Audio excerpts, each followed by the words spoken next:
Very good morning बच्चों आज हम नेक्स्ट इलास्ट्रेशन करेंगे, इलास्ट्रेशन 4। ठीक है, ध्यान से सुनना। इसके अंदर कुछ एक्स्ट्रा ट्रांजेक्शन्स आएंगी, कैसे रिकॉर्ड करनी है कैश बुक में वो ध्यान से समझना। एंटर द फॉलोइंग, इलास्ट्रेशन 4 है बच्चों।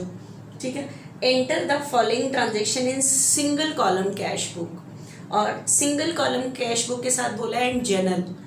एंड जर्नल मतलब जो ट्रांजेक्शन कैश बुक में रिकॉर्ड नहीं होगी उसको आपने जर्नल में जर्नल एंट्री कर देनी है। जैसे मैंने लास्ट लेक्चर में आपको बताया था कि डिस्काउंट अलाउड है, वो रिकॉर्ड नहीं हो रहा तो वो जर्नल एंट्री में चला जाएगा, मतलब जर्नल में चला जाएगा। इसे जर्नल प्रॉपर कहते हैं। तो देखना इसके अंदर बहुत सारी ट्रांजेक्शन्स आएंगी। फेब के मंथ की कैश बुक बनानी है। ठीक है, तो सबसे पहले फॉर्मेट बनाएंगे, सिंगल कॉलम ही कैश बुक है।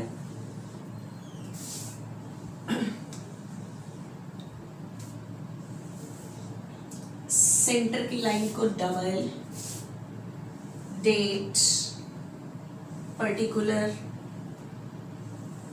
Voucher number, LF, date, particular, voucher number, LF। ठीक है, ऊपर लिखोगे कैश बुक,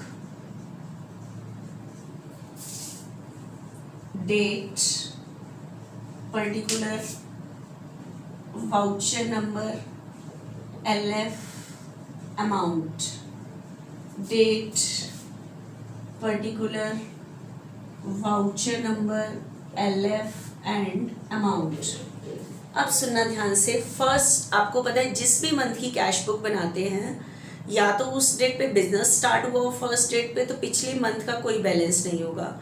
लेकिन अगर हमारे बीच में से चल रहा है तो आपके पास फर्स्ट डेट पे बैलेंस बचा होगा लास्ट मंथ का।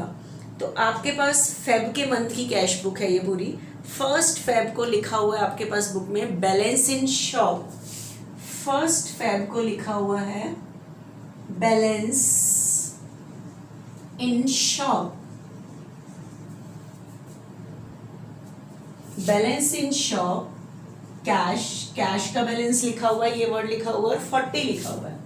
दैट मीन्स जिस बिजनेस की हम कैश बुक बना रहे हैं, बैलेंस इन शॉप मतलब हमारी शॉप में बैलेंस है किसका, कैश का 40।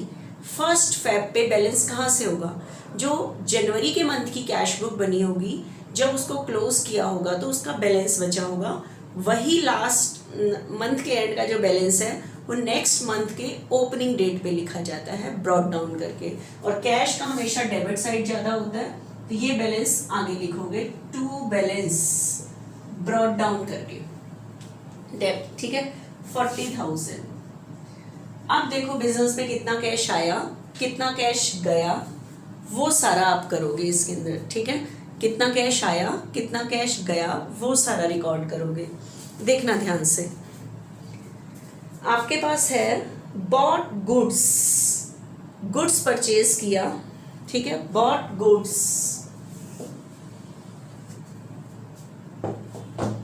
नेक्स्ट डेट की ट्रांजेक्शन है 5th फेब की। बॉट गुड्स, गुड्स परचेज किया एंड CGST 6%, SGST 6% और 30 लिखा हुआ है। गुड्स बचे 30 का परचेज किया, फॉर बॉट गुड्स लिखा हुआ है तो फॉर कैश मानेंगे क्योंकि नेम नहीं है, लेकिन GST भी पे किया है। आपको पता है गुड्स परचेज करना मेरे लिए expense, an expense always be debited. कितने का गुड्स परचेज किया है, 30। परचेज करते टाइम हम GST पे करके आते हैं, दैट मीन्स इनपुट CGST 30 पे 6% 1800, इनपुट SGST 18% और बिजनेस से क्या चला जाएगा, कैश। ठीक है, ये कैश चला जाएगा आपके पास, कितना हो जाएगा टोटल 30, 18, 18, 36, दैट मीन्स 33,600 इतना कैश जाएगा। ठीक है, तो ये आपकी एंट्री होती थी, लेकिन इस टाइम आपको जर्नल एंट्री नहीं करनी, कैश बुक बनानी है कैश बुक ये जानने के लिए बन रही है कितना कैश आया कितना कैश गया। पहले तो बताओ गुड्स परचेज करते टाइम कैश आएगा या जाएगा? जाएगा, ठीक है, जाएगा तो क्रेडिट में आएगा। लेकिन अब मुझे बताओ कैश कितना जा रहा है? 33,600 जा रहा है, ये एंट्री हो रही है। कैश बताओ आ रहा है या जा रहा है? जा रहा है। कितना जा रहा है? 33,600। बताओ कैश जा रहा है, मैंने कहा था कैश एंट्री में क्रेडिट है, आपको क्रेडिट में लिखना है, जितने से क्रेडिट है उतना लिखना है। कैश इतना जा रहा है, लेकिन आपको पता है एंट्री के अपोजिट में तो 3 नाम है। अब आपको दिक्कत आएगी कि एंट्री के अपोजिट में ये 3 नाम कैसे लिखोगे। कैश तो इतना जा रहा है, अब ध्यान से सुनना कैसे करोगे। तो कैश तो इतना ही जा रहा है, लेकिन एंट्री के अपोजिट में 3 नाम है, तो कैसे लिखोगे? कैश 33,600 जो जा रहा है वो कैसे कैसे जा रहा है वो लिखना है। 30 जा रहा है, 18 भी जा रहा है और 18 भी जा रहा है। एंट्री का अपोजिट लिखने के लिए मैंने ये 33,600 है उसको ऐसे ही लिखा ताकि अपोजिट के तीनों नाम आ सके। 30 के लिए लिखा जा सके बाय परचेजेस अकाउंट, और इस 18 के लिए by input CGST, by input SGST account. ठीक है, मतलब क्योंकि कैश तो गया है 33,600, लेकिन किस किस रीजन की वजह से हम एंट्री का अपोजिट लिखते हैं, किस रीजन की वजह से गया। तो कैश जितना गया लिखोगे, लेकिन एंट्री के अपोजिट में जितने नाम है उसकी वजह से मैंने 33,600 को इस तरह से लिखा ताकि अपोजिट के सारे नाम आ सके। ठीक है, कैश क्रेडिट है, कैश के क्रेडिट में लिखा, कितने से क्रेडिट है? 33,600, इसका टोटल 33,600 ही है, लेकिन एंट्री के अपोजिट के 3 नाम लिखने के लिए मैंने 33,600 को ऐसे लिखा। ठीक है, कैश तो उतना ही है क्योंकि एंट्री के अपोजिट के 3 नाम है, जिसकी वजह से मैंने इस तरह से लिखा। तो लिखने का थोड़ा सा तरीका देखना, जब CGST वगैरह आता है तो किस तरह से लिखना है हमने ये। ठीक है, देखना नेक्स्ट।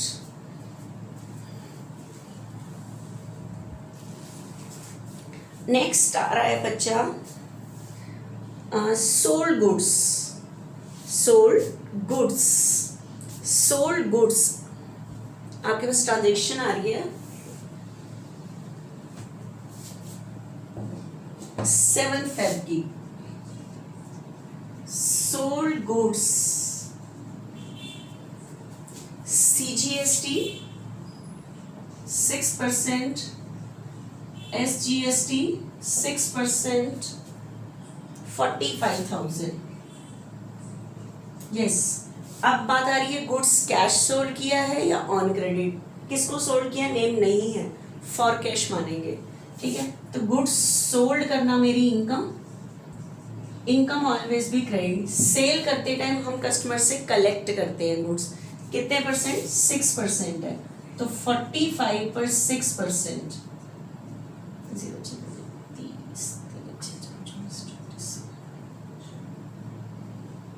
सेल करते टाइम कलेक्ट करते हैं, तो आउटपुट CGST 2700, आउटपुट SGST 27। तो बताओ 45 का गुड्स सोल्ड किया और 27 54 GST कलेक्ट किया, तो बताओ कैश मेरे पास कितना आएगा? 50,400। ठीक है, तो कैश अकाउंट डेबिट 50,400, ये एंट्री हो रही है। ठीक है, अब बताओ कैश आ रहा है या कैश जा रहा है। सेल करते टाइम कैश आ रहा है, ठीक है, सेल कर रहे हैं तो कैश आएगा। कैश एंट्री में बताओ डेबिट हो रहा है या क्रेडिट? डेबिट हो रहा है, तो कैश के डेबिट में लिखोगे। कैश कितने से डेबिट है? 50,400, तो कैश के डेबिट में 50,400 आएगा, लेकिन लिखते एंट्री का अपोजिट है, लेकिन एंट्री के अपोजिट में कितने नाम है? 3। तो मैं कैश के डेबिट में 50,400 ही लिखूंगी, लेकिन इस तरह से लिखूंगी 45 27 27, ताकि अपोजिट के तीनों नाम आए। 45 के लिए तो लिखोगे 2 सेल्स, और 27 के लिए लिखोगे 2 आउटपुट CGST, 2 आउटपुट SGST। ठीक है, ताकि तीनों नाम आ गए। कैश आया, देखो कैश के डेबिट में 50,400 ही लिखा, लेकिन एंट्री डिपॉजिट के 3 नाम लिखने के लिए 50,400 को डायरेक्ट नहीं लिखा, ठीक है। मतलब कैश एंट्री में डेबिट है, कैश के डेबिट में उतनी ही अमाउंट लिखोगे, लेकिन लिखना एंट्री का अपोजिट है, जिसकी वजह से ऐसे हो रहा है। आगे चलना, paid to Yashpal and sons, paid to Yashpal and sons,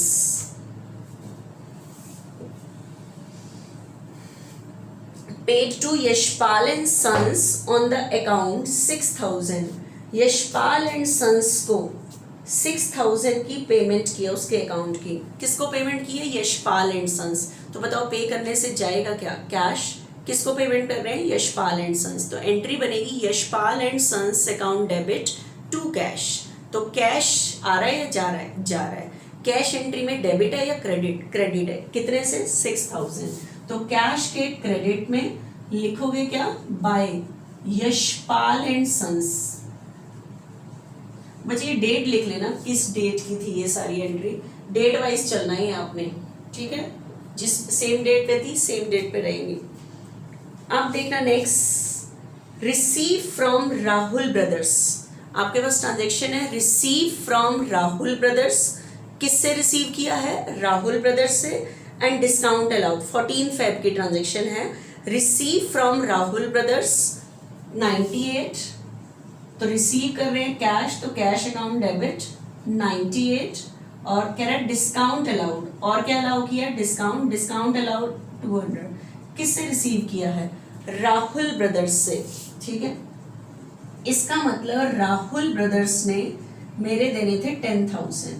तो अब बताओ, ये मुझे एंट्री नहीं करके दिखानी, मुझे कैश बुक में कैश को रिकॉर्ड करना है, कितना कैश आया। तो बताओ इस ट्रांजेक्शन में कैश कितना आ रहा है? 98, क्योंकि राहुल ब्रदर ने देने 10 थे, दे कितने रहा है? 98, और 200 मेरे को एक्सपेंस है, डिस्काउंट अलाउ कर रहे हैं हम। तो कैश तो मेरे पास 98 आ रहा है ना, ठीक है।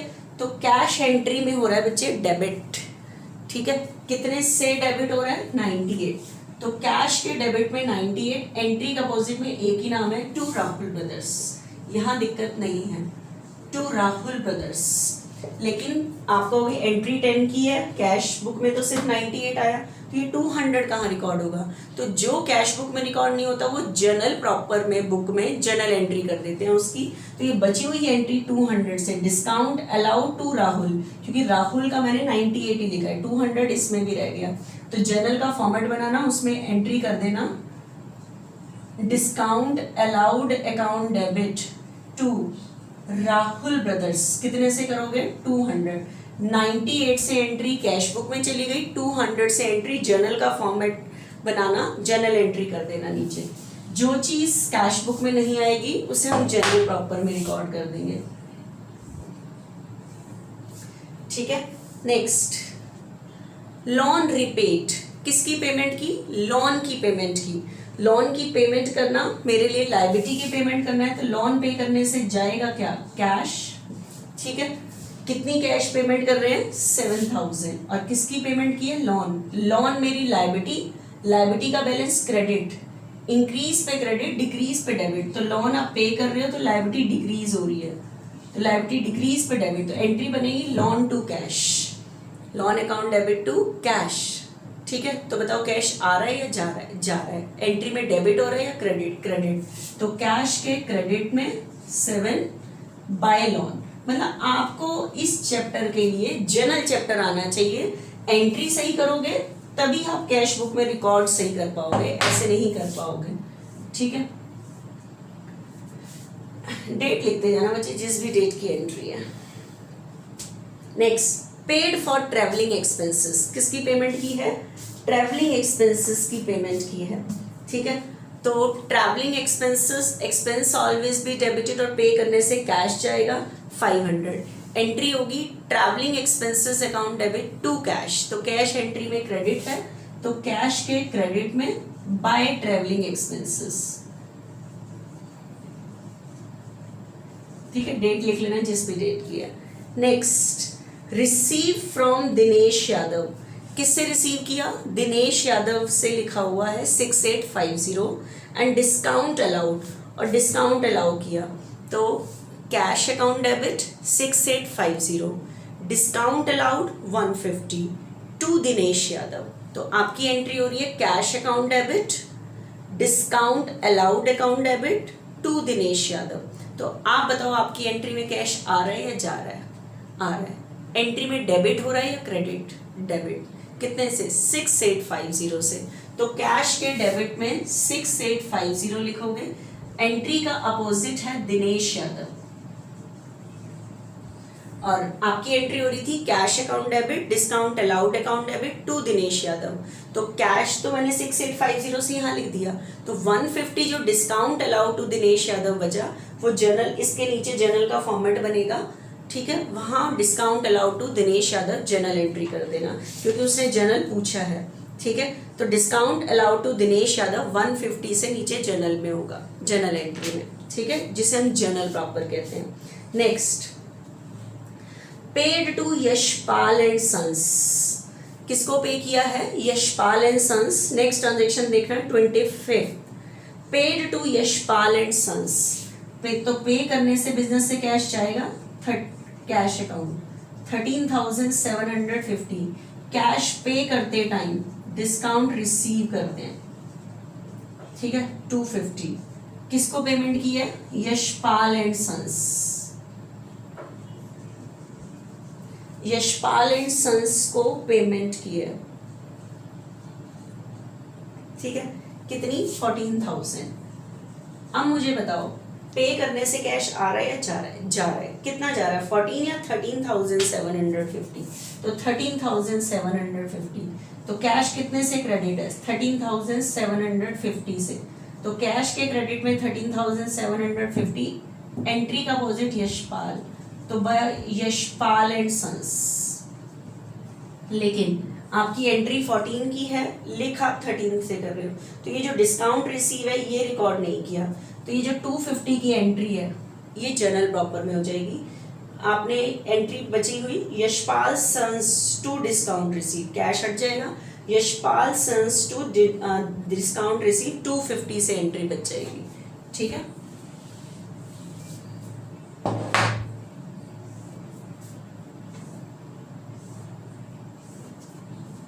Next, paid rent for godown. Godown का क्या पे किया है? रेंट 10,000 और 6% CGST पे किया है, 6% SGST पे किया है।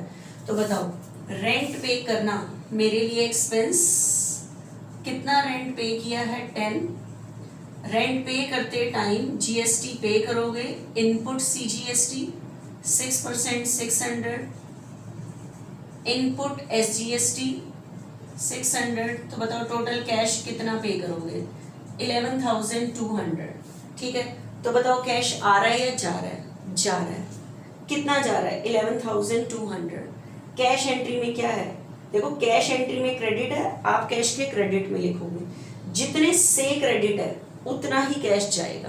तो कितने से क्रेडिट है? 11,200, लेकिन एंट्री के अपोजिट में 3 नाम है, तो 11,200 लिखो 3 बार, 10 6 6, ताकि अपोजिट के सारे नाम आ सके रीजन समेत। तो bye rent, by input CGST, input SGST, ठीक है, ये आ गए पूरे क्लियर। उसके बाद इसी डेट की ट्रांजैक्शन में एक चीज और है, paid to Manoj general store. इसी डेट पे 28 डेट पे 28 फेब को, ये तीनों 28 फेब की थी, 28 की, 28 फेब को और भी है। Paid to Manoj general store in full settlement. Manoj general store की उसकी पूरी पेमेंट के बदले पेमेंट कर रहे हैं, उसकी पूरी पेमेंट थी उसके अकाउंट की 8, लेकिन पे कर रहे हैं 76, पूरा लैंग्वेज पढ़ना, 76 लिखा हुआ है अमाउंट में, ठीक है। तो पे कर रहे हैं बच्चे, कैश तो जा रहा है 76, और मनोज जनरल स्टोर की पेमेंट कर रहे हैं, मनोज जनरल स्टोर 8, उसके अकाउंट की पूरी पेमेंट है 8, पे करने के 76, पे करते टाइम डिस्काउंट रिसीव होता है 400। तो बताओ कैश कितना जा रहा है? 76। कैश एंट्री में कितने से क्रेडिट है? 76 से क्रेडिट है कैश, ठीक है। तो कैश एंट्री में क्रेडिट है कितने से, 76 से। एंट्री का opposite by Manoj general store, by Manoj general store, ठीक है, ये आ गया, ठीक है। और देखो कैश बुक में रिकॉर्ड हुआ है सिर्फ 76, तो ये 400 कहाँ गया, ठीक है। तो ये जो 400 है इसकी journal entry Manoj general store, Manoj general store to discount receive, ये वाली जो एंट्री है वो जनरल प्रॉपर में, कैश बुक के नीचे जनरल प्रॉपर का फॉर्मेट बनता है, मतलब जनरल का फॉर्मेट बनता है। जो एंट्री, जो अमाउंट कैश बुक में रिकॉर्ड नहीं होती वो नीचे जनरल एंट्री में, जनरल में रिकॉर्ड कर दोगे, ठीक है। क्योंकि कैश बुक में तो सिर्फ इतना आ रहा है कितना कैश आया कितना कैश गया, ठीक है।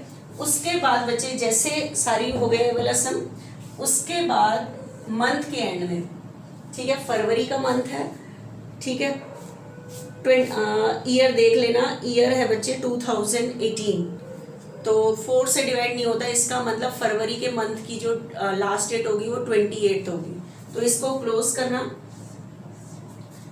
जैसे क्लोज करते हैं पहले इस साइड का टोटल करना, इतना ही टोटल यहाँ लिखना, उसमें से इसका टोटल माइनस कर देना, यहाँ पे आएगा by balance carried out. Balance निकालने आता है ना, कैसे निकालते हैं, और 28 महीने की लास्ट डेट पे निकाला जाता है बैलेंस। और जो महीने की लास्ट डेट का जो बैलेंस है जब उसे आगे लिखा जाता है, 28 फेब की नेक्स्ट मंथ की डेट कौन सी होगी, स्टार्टिंग डेट 1 मार्च, तो टू बैलेंस ब्रॉट डाउन इस डेट पे, बैलेंस मैंने निकालना बताया है, निकाल लेना, ठीक है। तो ये हो गई बच्चे इलस्ट्रेशन 4।